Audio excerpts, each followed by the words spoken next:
When a man once called Tatay Digong now stands before the International Criminal Court, it is no longer a matter of politics.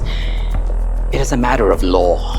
And the law, kahit gaano kapakalakas noon, does not kneel before power.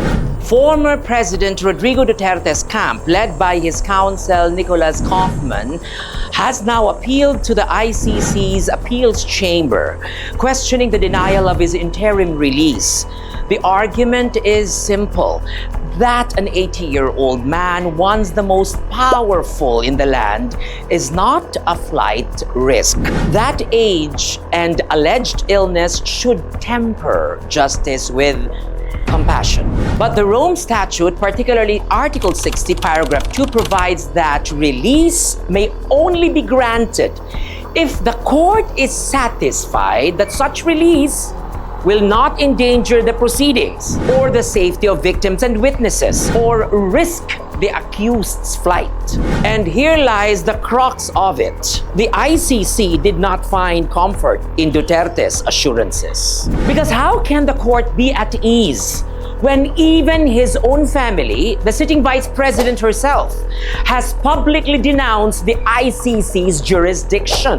When words like "we will never surrender him" echo louder than the pleadings of his counsel. The ICC is not blind to political undercurrents. It reads statements not as sentiment, but as signal. And so the pretrial chamber held, continued detention remains necessary under Article 58, Paragraph 1. That is to ensure appearance, prevent obstruction, and avert the commission of related crimes. The chamber found the defense's medical claims speculative, the guarantees of cooperation insufficient, and the atmosphere surrounding his detention still charged with intimidation. Now the appeal moves to the appeals chamber, a higher bench that will not revisit emotion but law. The standard of review is not sympathy.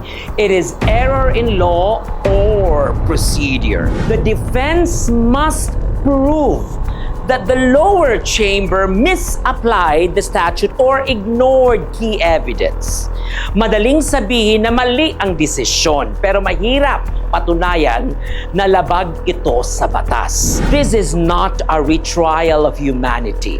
It is a review of legality. Let us not forget, interim release is not a right. It is a privilege conditioned upon trust. And when a man's record is one of defiance, when his legacy is marked by thousands of deaths without trial, the court may find it difficult to grant him the benefit of the doubt. In truth, the appeal is as much about perception as it is about procedure. To his supporters, this is a crusade against foreign meddling. To the victims, it is a fight for long-denied justice. And to the law, it is simply the next step in a due process that he himself once denied to others. If the appeals chamber affirms the ruling, Duterte remains detained under the authority of the international community, a community he once mocked as toothless. If reversed, he may walk out but not free, for the shadow of accountability will follow him still. The irony is almost poetic. Noong siya ang nasa Malacanang, marami ang ikinulong na walang pagkakataong magpaliwanag. Now he stands before a court that listens patiently, meticulously, and lawfully. And perhaps that is the true justice of it all, that the man who built his power on fear must now rely on the very rule of law he once dismissed. Because in the end, ang batas hindi natatakot, hindi napapagod, at higit sa lahat, hindi nakakalimot. Another day, another Regal POV.